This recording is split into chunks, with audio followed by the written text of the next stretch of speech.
I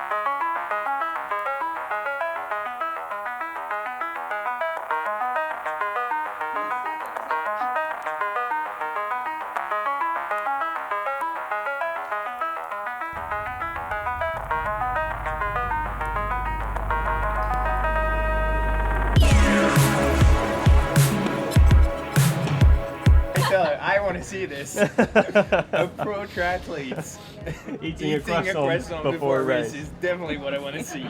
This is good for the people. He's human. Very bright.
So it's actually a few days post race day. It's Wednesday morning now, and I kind of wanted to talk to you about what my thoughts are now. I wanted to give it a couple of days after what happened to then digest it properly and actually talk to you guys about why I made that decision and what that decision means and my reasoning behind it, because I don't want people to be looking at that result and going, oh, just because Harry wasn't in a place he wanted to be, or just because Harry wasn't, you know, winning, or just because Harry wasn't feeling very good on the day, he pulled out. And that's actually quite far from the truth.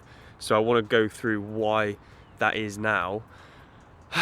And it is disappointing, but it is what it is, and I made the right call. I know I made the right call. So the fact that I'm saying that, it's enforcing the fact that I couldn't do anything about it. So basically, to start from scratch really, 4 days before the race, 4 or 5 days, I started getting a really sore throat, and that was just, I was just like, oh, are you kidding me? Like, worst timing. Like, I really wanted to, this race was the one I really wanted to cement myself in the pro field and actually prove people that I am competitive and I do belong there and I can be a force to be reckoned with, and I still believe that I am. It's just I didn't get to show it in Portugal, unfortunately. So yeah, 4 or 5 days before the race, started getting a sore throat. Tried to do everything I possibly could to reduce the impact of that, and tried to get rid of it as quickly as possible. So I did everything I possibly could.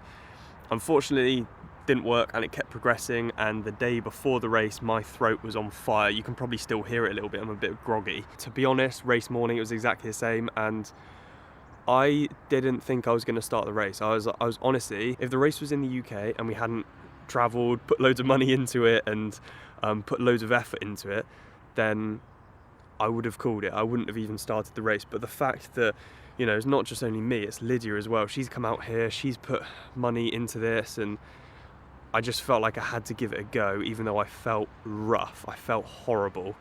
I gave it a go, because why not? And it was the last one of the season, so I just needed to try.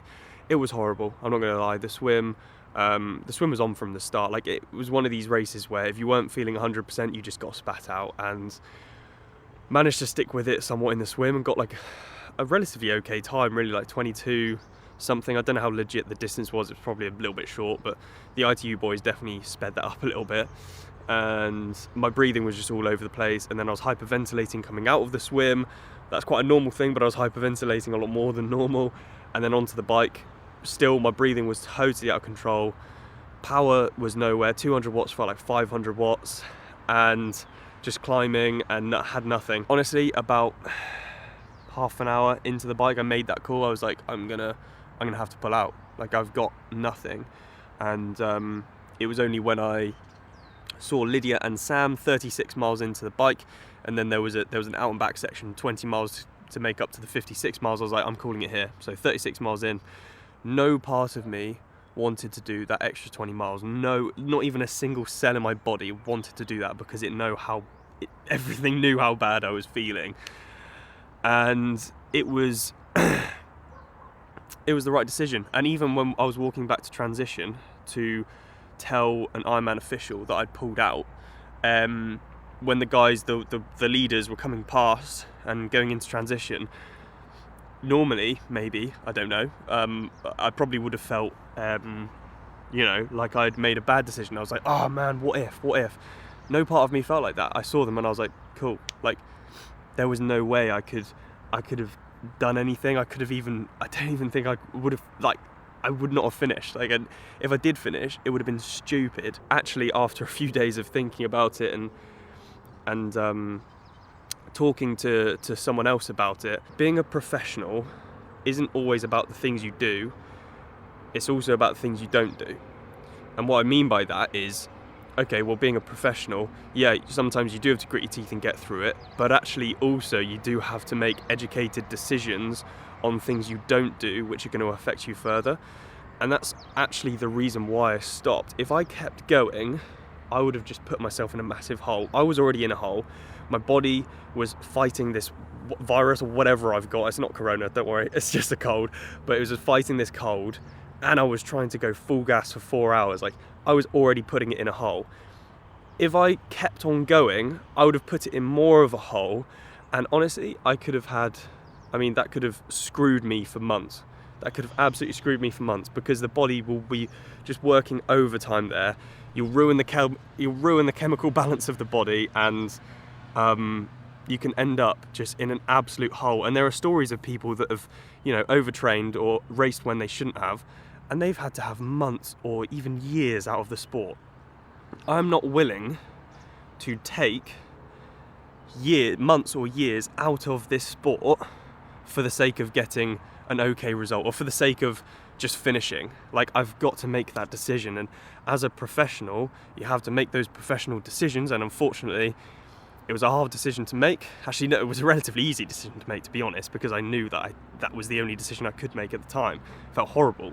But you have to make those hard decisions. And like I said, being a professional is about the things you don't do as well as the things you do. And that's really important, all about longevity, and actually having years and years and years of building and success, and obviously some failure in there, like I've had on this weekend, makes you stronger. But it's all about progressing over years and longevity, rather than just having these one-off, big seasons or big races and absolutely mullering yourself. Like, I could have, if I really wanted to, if someone had a gun to my head, I could have finished the race, right? But what would that have done for me? If that had made me take 6 to 12 months out of training and racing, I'm not willing to do that. So I feel like I've got to apologise to everyone out there who's supporting me so much. Like, I appreciate it so much, but also those are the reasonings behind me making that decision. I still very much stand by that decision as the right decision to make. Some other people out there might have different opinions on it, but I know I was feeling rough.